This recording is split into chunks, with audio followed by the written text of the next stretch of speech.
They bet everything on one alliance. In 1914, the Ottoman Empire was already bleeding.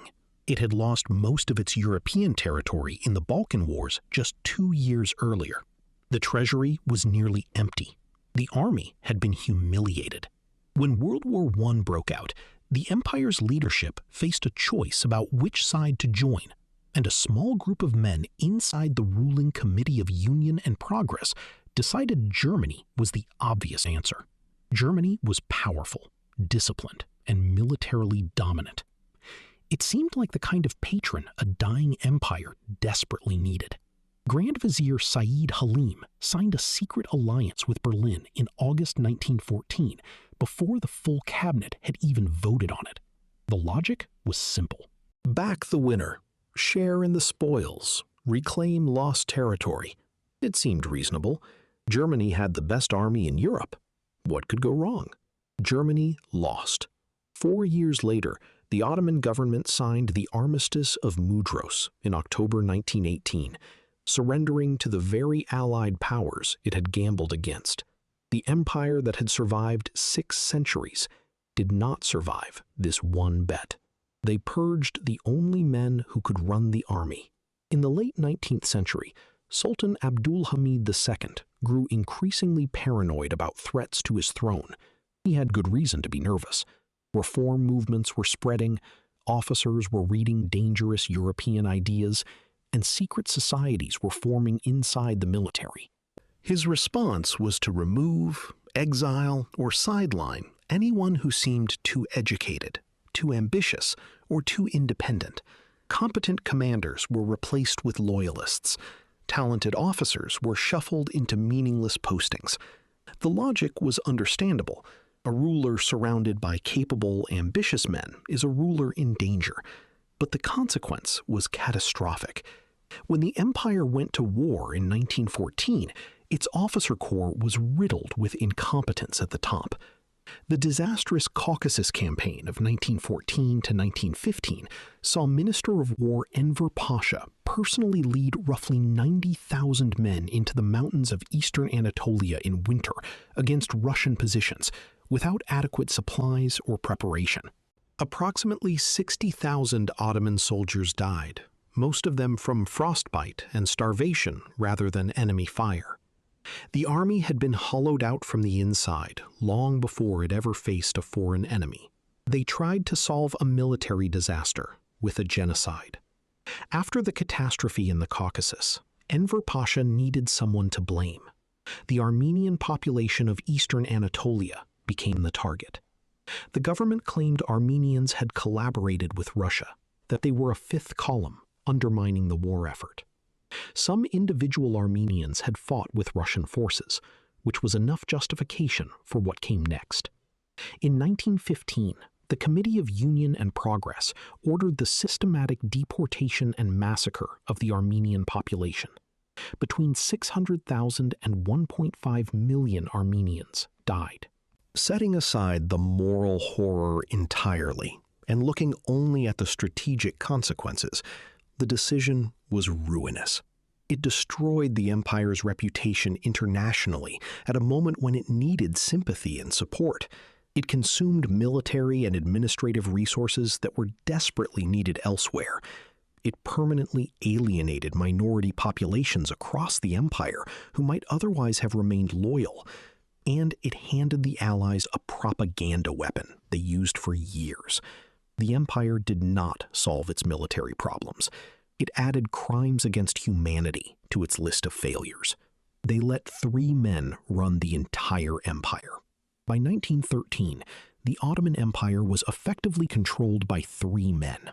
Enver Pasha, Talat Pasha, and Jamal Pasha had seized power through a coup and ruled as a triumvirate with almost no checks on their authority. The Sultan remained on his throne, but held no real power. The parliament was sidelined. Dissenting voices inside the government were ignored or removed. This concentration of power seemed efficient. 3 decisive men making fast decisions, rather than committees arguing endlessly. The problem was that 3 men, no matter how confident, carry the same blind spots into every room they enter. When Enver pushed for the Caucasus offensive, there was no institutional mechanism to stop him. When Talat signed deportation orders, no one with authority said no.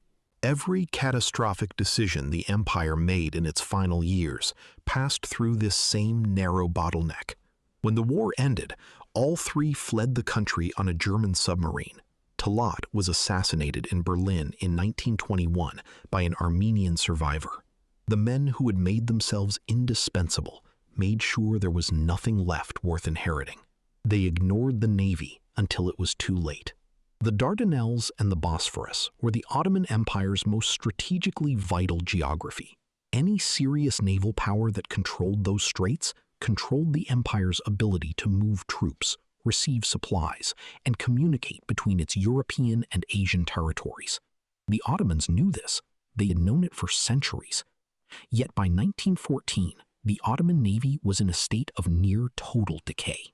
Ships were old, poorly maintained, and understaffed.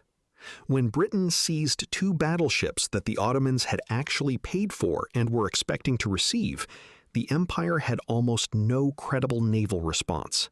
The Gallipoli campaign of 1915 demonstrated exactly what this neglect meant in practice.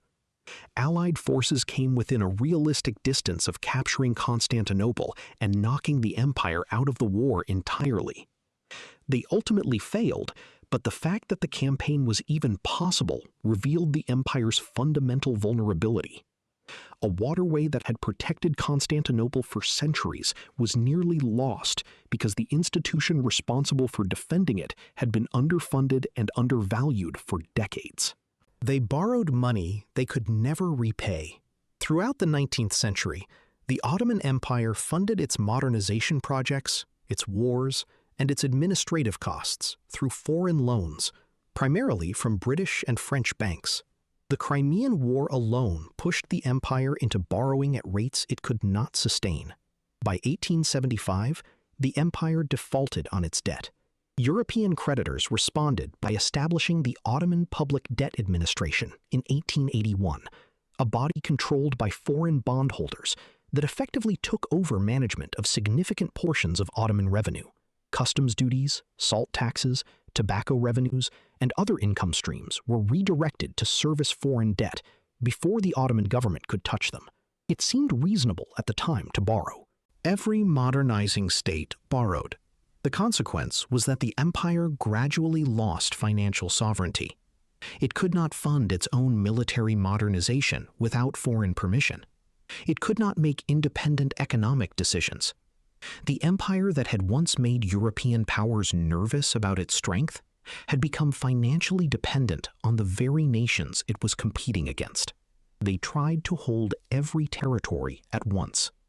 As the 19th century progressed and nationalist movements spread across the Balkans, the Ottoman response was almost always the same: send troops, suppress the rebellion, hold the territory.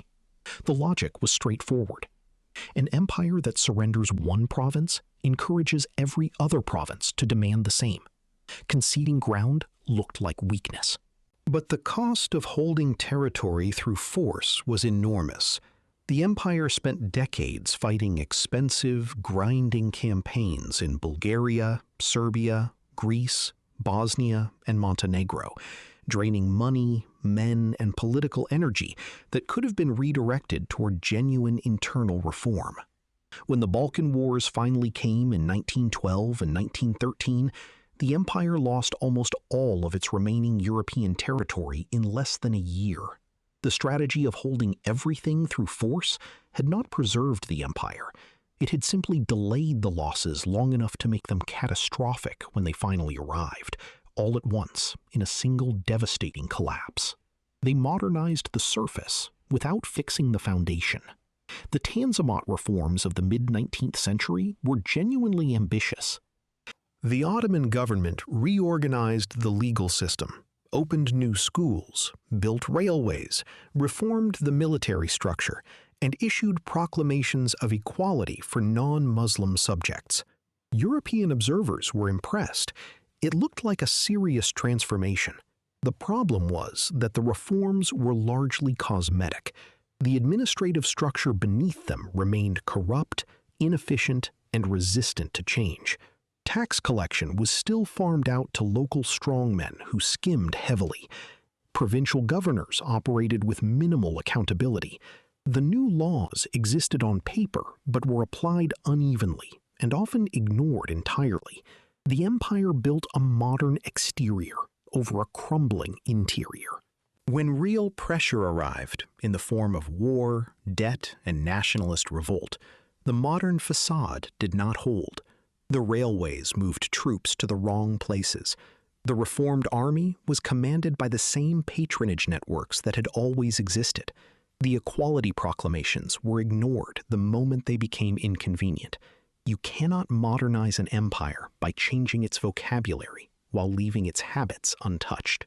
They executed the peace when they finally had a chance at it. After World War I ended, the Ottoman Empire had one final opportunity. The Sultan's government, desperate to survive, cooperated with Allied occupation and began negotiating what would become the Treaty of Sèvres in 1920. The terms were humiliating, carving the Anatolian heartland into foreign spheres of influence. But cooperation with the Allies had produced a resistance movement led by Mustafa Kemal that the Sultan's government could not control and refused to support.